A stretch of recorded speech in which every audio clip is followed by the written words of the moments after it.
pretty scary. Some of those 100-something mile an hour gusts were pretty frightening to watch at 6 in the morning as the sun was just starting to come up.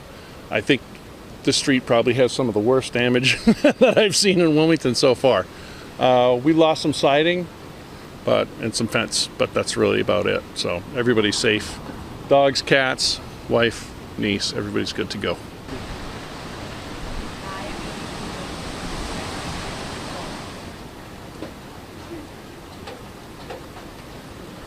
It was rough. It was rough wind, high wind.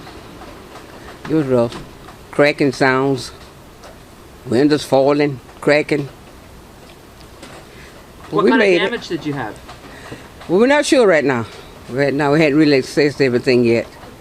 It's just mainly the pole down there, and the yard scared to get out around it.